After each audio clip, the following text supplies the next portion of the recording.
Hello there, welcome back to the channel. This week sees me back down in Manchester doing an EICR for a landlord. He phoned me up and said that he's got some tenants moving in. He wasn't too sure what paperwork he had in place, if any at all, or anything. The previous tenants were long term and he wasn't quite sure of any issues or damage or anything like that. So yeah, we'll go down there and have a look at it for him and stuff. And obviously I did record it. I'm not going to film every last intimate detail of the EICR. I mean, the whole thing had lasted several hours and you'll be all long gone and stuff. So I've managed to compile something that's I deem quite reasonably watchable. You can judge for yourself. Something of about 40 minutes of a highlight reel, if you like. Speaking of recording, I didn't really have my mic and stand and stuff, so we're just kind of winging it with the phone on this one. So we've got an EICR to do today in a 2-bedroom terraced property in Manchester. It's about 100-year-old. Let's hope the wiring's a bit younger than that, hey? I've had a little walk round, dragged some tools in. I've not been upstairs yet, so I'll drag you upstairs with me. I'll go and see what the accessories and stuff like, any issues, any problems on inspecting and stuff. I think it got rewired about 10 or 12 years ago apparently, but there's no paperwork, no certs or anything like that, nothing to go on. As you can see, there's some stuff here already, and that's because the tenant's moving in imminently apparently. It's Saturday morning and they're looking to move in over the weekend, so fingers crossed there's nothing wrong with the installation, eh? So we've got some earthing arrangements going on down here. Looks like a smart meter or something there. 25mm tails, and it's a plastic dual RCD Volex thing hanging off. Looks like the front's been off more than once or twice. Not much in the labelling front either. And I pulled the front off and you can see there's a bit of a rat's nest going on here. Turn the power off, so everything's good. Also a mixture of old and new cables, so it's not a full rewire, it's like a partial rewire or something. Looks like some old lighting cables there, old socket circuit, old ring circuit there. In terms of the MCBs, we've got this RCD on the left, the 80 amp one, is running this first 5, and this one on the right here is doing these 2 spares here. Have a quick look at the front of the board, you can see, yeah, spare, well, no, blank should we say, and a little bit of writing. That's the only writing we've got on the board actually. There's a bit of tape on it. I think they use that just to hold it on, because you can see the state of these plastic little screw things and chewed up to bits. I don't think there's any testing been done ever really, but who knows, we'll see what the results are like. Now off camera I have had a little bit of a walk around the house. There are some issues like this one here. Just stuff you can see on a visual, you know, when you're doing the inspections first. I like to just grab a coffee and have a bit of a walk around, look, see what's going on. Anything you can see visually, something like this. I'm in the kitchen now and you can see it again on visual. So we've got a metal front socket, a stainless steel socket, whatever, but you can see someone screwed a wood screw into it on the left and even sealed it up with a bit of clear silicone. So it's stuff like this we're going to be having a look at. So low down in this cupboard here you can see it's the same thing with the sockets. We've got a wood screw holding that one in, that's screwing through a plastic back box. And there's 2 3-pin plugs there. I think that's providing power for the oven and a bit of a spark up here for the hob. But even that, I mean, there's no, what's that about? Is that red? There's the dodgy one to have a look at when we start getting the screwdrivers out. Take the 3-pin plug off there and see what's going on. But I think that's wired to what looks like to be the spark for the hob, because this cable is a thicker cable, probably going to the oven. Although it's still not been terminated. Anyway, I'll come out of that cupboard for a second and go back to that in a bit. And again over here, we're on inspection, so we're just having a bit of a look. You can see someone's gone to the trouble of putting these stainless sockets on or whatever, so to get create some kind of look or effect or whatever, and then, you know, shoved a wood screw through it and put a bit of clear silicone on it. So yeah, something to write down and probably take off and see what's going on behind there. My thoughts are there's a problem with the back box. So we've got a boiler in the front bedroom. It's not really, I know it's not ideal. There's a carbon up there as well. At least it's got a door, it's in a cupboard, so it's like not too unsightly, I guess, when that's shut. But I don't know, should there be a vent on there? It's It's also on its own circuit there. That's a dedicated circuit just for the boiler, so it's not fed off a spur or a socket or anything. There is only one socket in this room as well, this little wonky thing here. Now that socket does appear to be the only one in here. There might be one behind there. I don't think they'd put two that close together, but I'm not moving that anyway. There's none over there, nothing here, there's nothing behind the bed, so it's strange that there's only one double socket in this front bedroom, and this front bedroom is the biggest room. Alright, moving into the back bedroom, just a quick pan around, you can see it's half the size of the front bedroom, but it's got twice as many sockets. We've got one down here, one double down there, slightly different height. Never mind, we've got a light switch and a pendant up there swinging. This is a stud wall, and I think they've just done that to give a bit more room to the bathroom, even though the bathroom is quite small as it is. Quite a small thing in the bathroom, but that's what they did. Just knock a stud up there, because as I said, it was a 2 up 2 down. It's an old building. They probably did have the old outhouse toilet or whatever in the garden at some point. So like I was saying, they're probably 1910, these were all built and they've been added on and stuff. People have knocked them about a bit. New roofs, extensions, especially kitchen extensions. They've also brought all the toilet and sanitary stuff inside now. In here, basic as it gets, really, the building's got a fan there and a light. Alright, if I just back off into the hallway, you can see there's an isolator up there. I think that's working, that fan. However, I have been told that the fan doesn't work whatsoever, and that they are thinking of disconnecting it and putting a new fan in. So yeah, I'll probably just climb up, disconnect that behind the switch and leave it as it is. Hopefully that's on the upstairs lighting circuit. Now you'll have to excuse the strange camera angle because I have not brought my mic or my tripod to this job.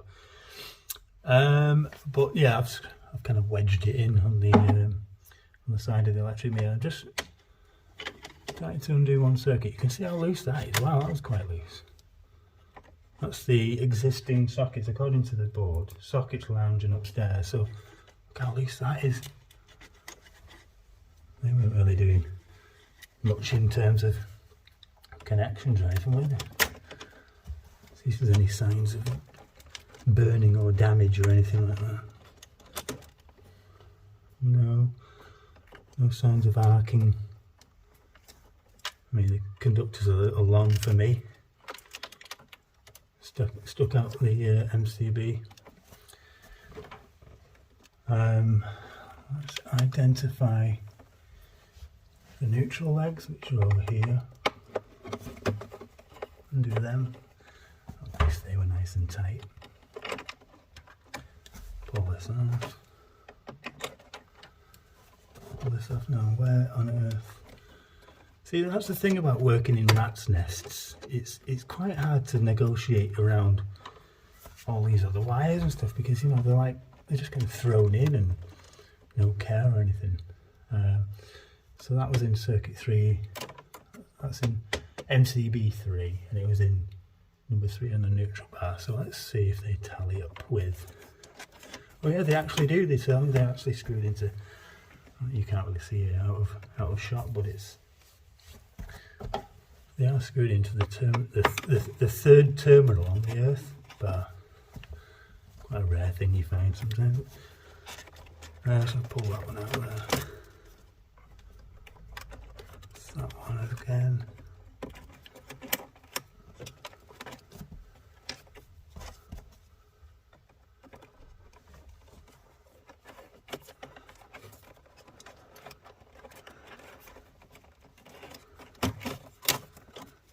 So just to, is that the, did I speak too soon? Yeah, that's not the right, actually, yeah, they've not been screwed into the right terminal. Too much to ask, wasn't it? So where's this cable going? Right, we've got one here. Where's he going? Oh, he's screwed into number 7. So the other end of the ring is screwed in, of the CPC ring is screwed into terminal 7 for some reason. So right, so we'll do some ring continuity and see what readings we get. Who's hoping for a full house? You think we'll get a full house on the first circuit we test? Let's have a look. So off camera, because I only have one pair of hands, I've just lulled the resistance in these leads just to get rid of it all, and we'll pick up a reading. So on the line conductor, you can see there it's coming back at 0.29, so that's good. We've got a ring, and on the neutral clip up there we should have the same, because it's the same length, CSA and everything, 0.28. And then again on the CPC up here, and the CPC is a bit smaller CSA, 1.5 I think it is in this case, I'm not quite sure. I'm connected up on the insulation there, so what are we getting? Oh, 0.90. So even though we're getting 0.30 on the line of neutral, I'm not too sure about that reading of 0.90 on CPC. The CSA on the CPC for this circuit, this ring circuit, it is actually 1 mil. It's a lot thinner than the other CPCs of these new conductors up here.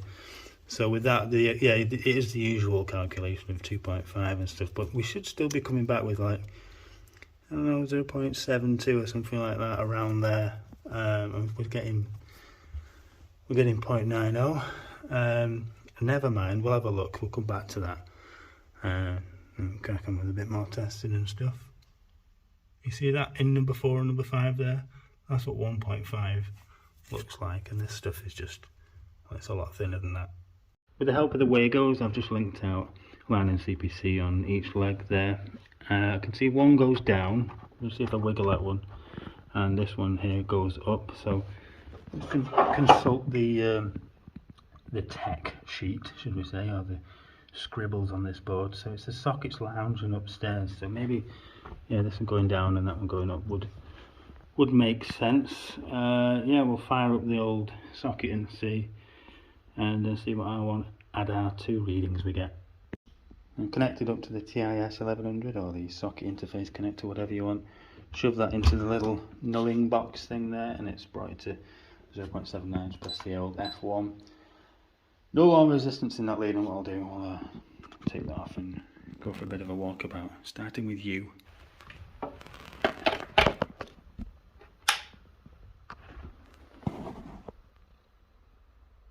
Oh, nothing at all.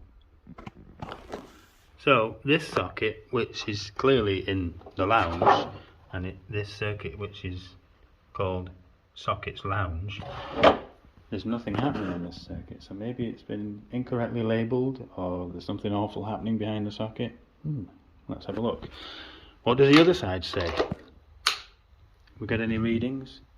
Nothing whatsoever. So maybe there's a CPC missing, or that is not even on the same circuit. Interesting.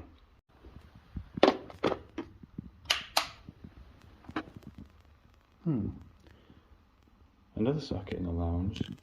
I'm getting no reading out. Tell you what, let's consult the board again. Well, the right circuit's identified. We'll have a look at the board. It says sockets lounge upstairs. Oh right, sockets front room. Right. So we've got sockets in the front room, which is the next circuit over, which is a 16 amp, and it's in new colours. So that's right. This is the front room. You can see this is the front room of the house. So I guess this room here, where that little Henry box is, I guess they're calling that the lounge, and this the front room, obviously, because it being the front room. Wonder we weren't getting any readings. Let's have a look at this dodgy socket. So 0.32 on there, out, in, made a noise, so we are good. 0.30. Again, it's made a noise. Similar reading. Give it a bit of a rocker again. Rock the rocker. 0.32. I'll pan over to the other side. What have we got? 0.30. So there's only 2 sockets in this room. Pan out a bit. You got this one here and this one here. The other sockets on the circuit are upstairs. Luckily, there's not too many sockets because It's a roasting day today, and walking up and down these stairs is sweating me out. We'll jump in the back bedroom first. So I'll shove that in there. So on here, we've got a reading 0.46. Give him a bit of a rocky reading. 0.37. And what's going on? What's going on with that thing? Oh dear. There's one to be changed. Over on the far side of the back bedroom, which is literally a few feet away, there's another socket, and this is going to 0.36. Give it a bit of a rock, see if we can get a bit of reading. Oh, we've got a worse reading. What's going on there? A bit of a wiggle. It's always good to give them a bit of a rock just to see what's going on, see if there's any issues with the rock or any contact resistance. Shove it on the other side. What have we got? 0.43.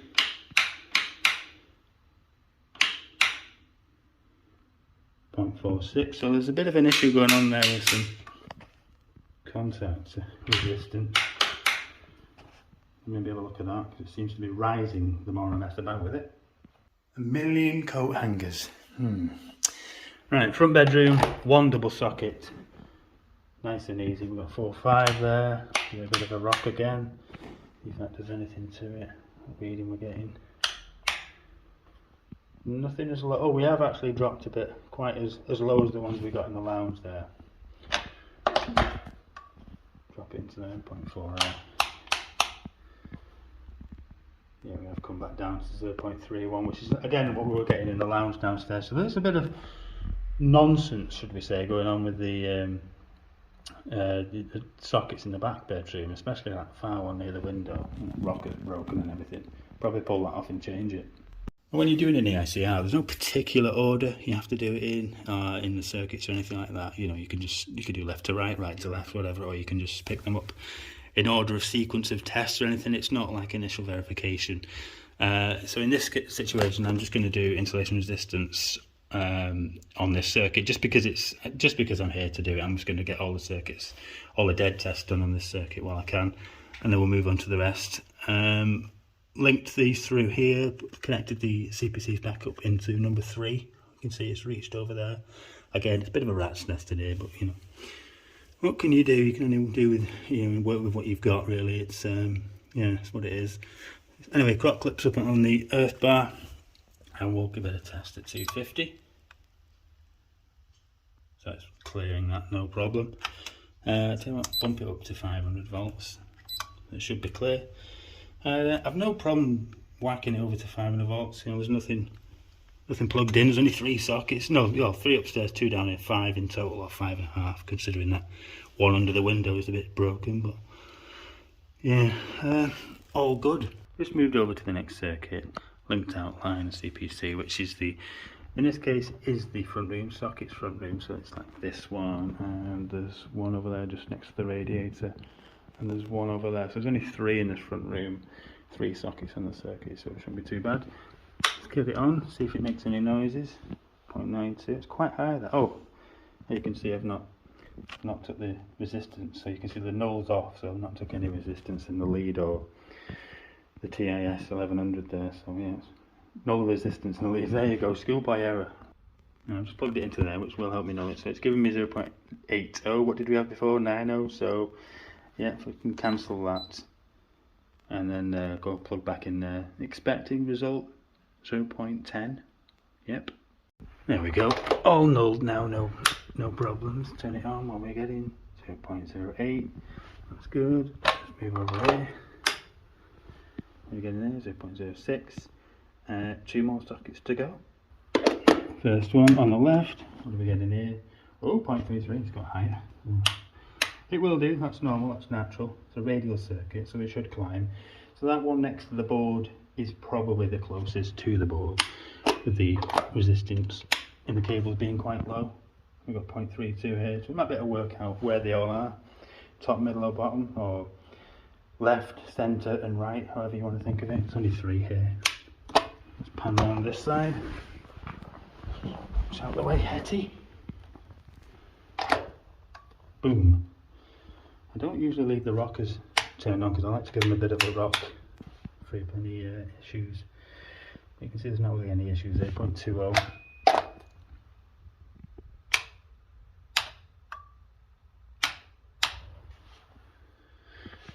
That's a bit of an issue there, isn't it?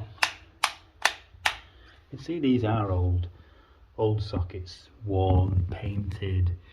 You know, they've probably had stuff plugged in that's been just sat plugged in for years or something. But yeah, got it down to 0.23. So it looks like it feeds this socket first, sorry, the cable comes along over here, feeds this, goes along over there, feeds that, and that's the end of the circuit. So probably that's the socket we'll take the ZS reading on when we come to power up. I've just popped my head back in the rat's nest. A quick question: do you guys double your ends over on there? Because you can see there's not much of it going on there. In fact, I can see that looks like a ring circuit there which has been twisted together. I hate them. But yeah, do you guys do you double the ends over when you terminate them into these brass termination bars, these little neutrals and earth bars, or even going into the MCBs? Do you double them over? Because obviously half of these weren't. Over 999 mega ohms on the insulation resistance between the line, conductors and earth, so that's good to go. There's only 3 sockets and the 3 doubles, so I wouldn't expect too much, plus there's an RCD in place, so if any major issues did exist, I'm sure that would have been tripping or anything. But I have seen it where the insulation's been quite low and stuff, and the RCD's not tripping. Yeah, new conductors as well, so it's, you know, chances that's a new circuit and they're not going very far. Obviously nothing plugged in either, so good to go. Right, what have we got next? It looks like kitchen lights. Oh, yummy. Can't wait to take those class 1 B&Q special things off the wall. Apologies for the audio and stuff and the shaky hands and stuff, but I did say I've not got my equipment with me today. These are full and caked of fluff, dust and grease. You've seen it all before, haven't you? That kind of stuff. Look at it all. Yummy. I know what you're saying. Where's your gloves? Oh, they're down. They're down in my bag, actually. I should have them on. Connections don't look too bad, do they? Or do they? Looks like we've got a feed to this switch. What the heck is that?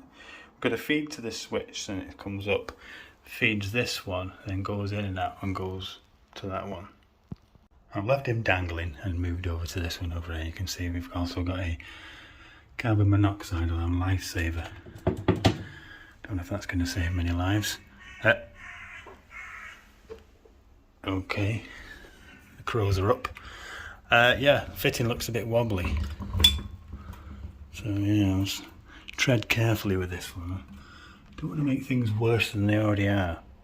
Right, I've dropped this one, usual grease and fluff everywhere, and as suspected it looks like it's fed from that one over there, which is then fed from the switch.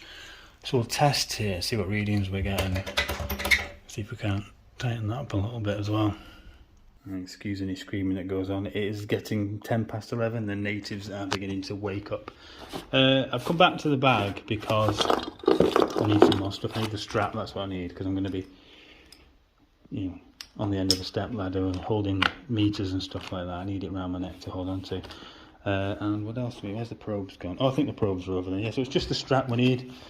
But yeah, I've been using the Wheeler as my meter bag for a while now. Since I've had it. Works really well. I've got lots of papers in the back there and stuff, meter keys and everything else. I'm not going to do a big bag talk about it or anything, but I do find it works really well, and yeah, you can pick it up from that. It's not too heavy, because these things are famous for being overly heavy if you overload them and stuff. But yeah, there's lots of spare bits and pieces down there. I've got the light tech stuff going in there, light mate things, some screwdrivers and stuff. Yeah, I just think it's a really good bag to use for, you know, like testing and test equipment. Anyway, that's enough veto talk for one day. Let's go and get on top of this ladder. Try not to kill myself, eh? Right, with this thing safely wrapped around my neck and me loosely holding onto these step ladders for dear life, let's try and get some readings of this. A bit of a read first. What's this now? So, Zoom GU10 bar spotlight. Yeah, that's what it is. Specially made in China for B&Q. It says at the bottom there. I don't know. Is that a selling point? Specially made in China for B&Q. I'm not too sure. There is an earth connection there, so it does need earthing. I can't see a class 2 symbol or any kind of class 2 anything really. So what I'll do, I'll take a reading in there in the terminals, and then I'll put the clamp on as well, just to see if we're getting any readings on the actual fitting itself. Right, I've managed to squeeze the pro bow nose into the terminals. You can see just there. I'm actually getting a reading 0.70, and yeah, I'm just going to change the green probe to a croc clip and connect up to the fitting and see what that reading does, or if it changes or anything. Bear with me a second. Like I say, I've only got one pair of hands. I've crocked him on the furthest point, which is, well, either one of the sides, the left or right of this. We're still connected up here, and we are getting a reading 0.92. So yeah, the thing is earthed all along, everywhere it should be. That's good. I'll get that reading wrote down. But yeah, terrible these things, aren't they? Can just state of all that fluff dust and paint and chaos and stuff. I've even lost the screw, so I have to go and dig around in the bottom of the tool bag just to find one. Managed to find a screw, and that's fixing it nice and tight. I've actually even fixed the bracket behind so onto a piece of timber, so it's no more longer sliding up and down. There's just some timber going down from the top all the way through here for this to fix too. So that's good, and yeah, that's nice and secure back to the wall. Just wants a bit of a clean now, or in my opinion, probably replacing. I'm just in the back bedroom at the light fit. I'm getting no R1 and R2 at all. The switch over my shoulder there is actually on, but even if I go on the lives themselves, on the loop lives, there's still no, the meter's still not doing anything. So I think an earth has popped out further down the line. So we'll have to go and investigate, because yeah, we need to earth every point, don't we? I've come downstairs to do a bit of investigating, and these decorative fittings in the lounge, in the middle room, the second reception room, whatever we want to call it, yeah, it's not a standard fitting, is it? It's not a standard 6-inch pendant or anything like upstairs. So I thought maybe, you know, who knows who's installed it? And yes, my suspicions are a little bit correct. We've got the CPC, just wipe my brow there, as it's baking today in Manchester. You can see that CPC has come out of this connector block, this terminal, whatever. So I'm wondering if that's what's given us the no readings upstairs. It's all on the same circuit. If I just shove this up his jack, see down the lives, and we've got live connection. This round for you, what we're getting there, 0.40.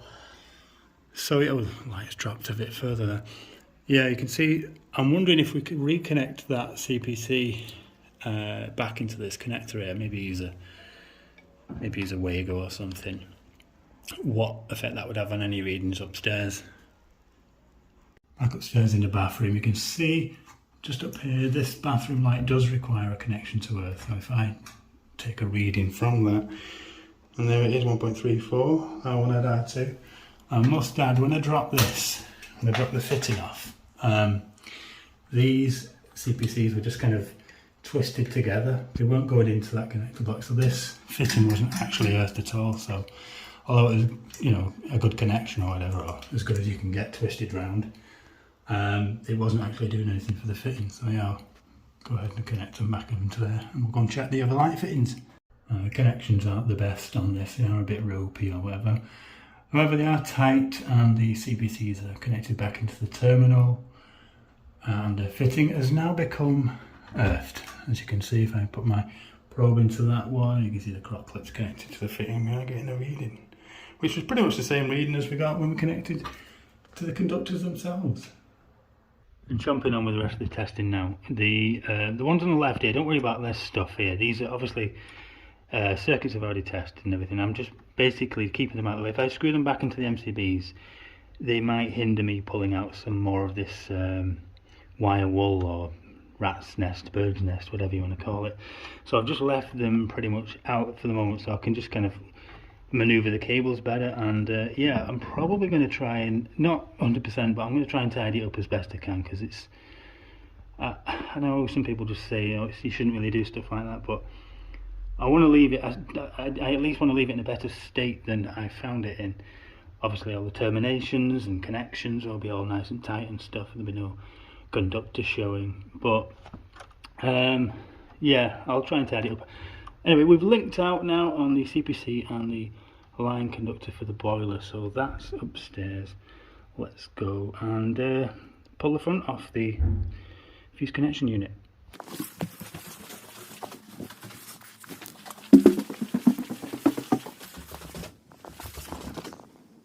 The screw is removed and the front pulled forward. You can see there's a hole there straight away. Is that? Yeah, it's all the way through, so that'll have to be coded or dealt with. What would you do with that? What's that called? What code is that? What IP rating is that, or is it not? Yeah, what have we got going on in here? So we've got just basic. So like I said, the boiler is on its own supply, so it's coming up through that trunk in there. We've got some conductors there, terminal, stuff like that, a couple of spiders, a lot of dust and paint, and that's where the boiler is going to be connected up to it there. So I might do, I'll just disconnect the boiler. I don't want any nonsense going on in case there's any problems or anything like that. I know everything should be okay, but you know, I'll just write down that I've disconnected the boiler when testing. And yeah, I mean, that's pretty much, like I said, I can't really get my probes and my camera and everything all in here because I don't have too much filming apparatus with me today. No tripod or anything, so I can get the probes on, guys. I'm going to be reading off that thing there. I might even change this. It looks a bit ropey, doesn't it? At the bottom as well, yeah, they've chipped out the bottom. Yeah, you can see it just down there. But it don't look too old, that boiler, does it? In fact, it's pretty new, is it? It looks quite new, quite modern. State of that pipe work, but yeah, it looks alright. This wire, I think, is going down to a room stat or something, which is in the lounge. Yeah, probes. Did I say get the probes out? Well, I meant probe. I mean, we've got a crock clip here, and there's no law, rules, or anything that says you have to use probes. You just, whatever you can use. So obviously we've got the crock clip here, and it's going to connect up to a big chunk of brass, which is in essence connected to earth, so it should be a decent connection. Get the probe onto the line conductor there, you can see the screw. And yeah, if I bring the camera out a little bit, if you can see that. Sorry about these insanely shaky camera things, but I'm trying to hold the camera, hold an MFT, push on a probe, and hope the whole thing doesn't collapse. But we are reading 0.17. Just as another example of the crock clip, we'll undo it seamlessly in one shot. Connect it to what I believe to be the blow-off pipe. Isn't it blow-off? It's certainly going outside anyway. We'll put it on the cold. I mean, it doesn't really matter. These should all be the same potential. Here we go. This is where the problems start, you see. Clip up there, out the way. And let's prove the boiler's earth, shall we? So go back onto there. Onto that connection there. What are we getting? 0.21 between line there and well, the 15mm hot water pipe. So yeah, that's all nice and connected up and stuff like that. I've got a reading for that. I am going to disconnect the boiler now, just to do some more testing on this circuit, the insulation resistance test, just because in case there's any issues with the PCB or anything like that. I only test the fuse connection units. I'm not going to start dropping this and getting probes in there and stuff. A little bit different with the alarm. The alarm front can come off and it's relatively simple enough to do and stuff, but yeah, I'm not going to start messing around with the internal of the boiler. I don't even think I'm allowed, actually. I don't even think I'm allowed to take that front off. So I'm not going to disconnect this, and we'll insulation resistance it and write it down that we've done so. Boiler's disconnected now, and I can nip downstairs and safely ram 500 up in without knowing it's going to touch anything to do with that. Oh, better take the torch. That's how these things get lost, you know. It's stuck to the side of things and then people just walk off. Even though I've disconnected the boiler, I've just linked line and neutral together here and put the crock clip back on the earth terminal. Give it the old press, send 500 through it. Everything should be hunky-dory. Yes, it is 999. Nothing else on that circuit apart from the boiler, which I have disconnected, so nothing else at all. It's roasting today. Have I mentioned that once or twice? No, I've not found a stand or anything for my phone. It's just stood up on the meter cupboard area, the boxing in kind of stuff, and as you can tell, there's certainly no mic. Hope you can hear me. In terms of the boiler, yeah, you can disconnect at the fuse connection unit and test just the circuit if you want. I've done it at 500 volts. You could leave the boiler in situ connected up, and you could technically test at 250 volts. You know, link line and neutral together, and so you're testing from the live conductors to earth. That's good, you can do that, that's fine. You could possibly even do it at 500 volts as well. I just kind of have a bit of a rule. I'm not going to test anything to do with fixed equipment like that, like a boiler or something, so I'll just disconnect it if I can, and that way I can test just the cable going from the fuse connection unit all the way downstairs, down here to the meter cupboard where the consumer unit's sat, and you can see everything came back honky-dory, 999. Circuits wise, what are we up to now? We've got a fire alarm. Now there's no fire alarms in here, or even smoke alarms. They're batteries. There's no interlinked smoke alarms or anything here. What that means or anything. We've got 2 carbon monoxides near the boiler room and 1 in the kitchen, and we have 2 smokes, one on the landing, one on the stairs. Check the dates on them, see if they're working okay as well, but again, they are battery, not interlinked, so I don't know what that fire alarm thing's about. Maybe that circuit can be disconnected. After that, it's the kitchen ring, and they look amazing, don't they? In the kitchen, looking at these dodgy things, I've just cut away some silicone with that, which is a bit ropey in itself, putting clear silicone around sockets, and something even more ropey, using wood screws to fix them back. But let's try and see what's been going on behind here, because it's a little bit suspicious when you see wood screws. What's this happening here? The front's coming off. Is that why they've done it? Is it because the front's coming off? Can you see that? That's strange, that's weird. Yeah, you can see at the back, the lug, the little flying lug thing has, well, it's been chewed to bits by that thing, but it's obviously, yeah, it's kind of pulled itself out from where it should be.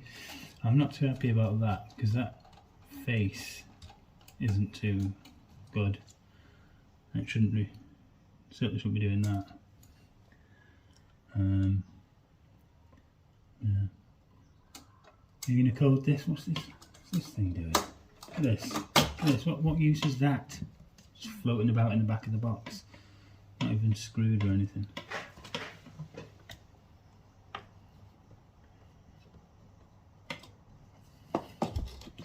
That's a faulty socket if you ask me. Maybe we'll be changing that completely, and then we can do away with all this crap up here and that. Up in the back bedroom now, where we had that dodgy socket, you know, the one with the rocker not rocking. I thought we'd swap it out, change it, replace it, renew it rather, for one of these newfangled. Everyone calls them the MK Wago socket. They're not really Wago, they're just a lever connection made in Malaysia. But yeah, good to go. I'm going to try that in there. We'll try to do the old, how do they do it? They hover it about there, don't they? They just go whum. There she blows. Now let's give it a good old ZS test.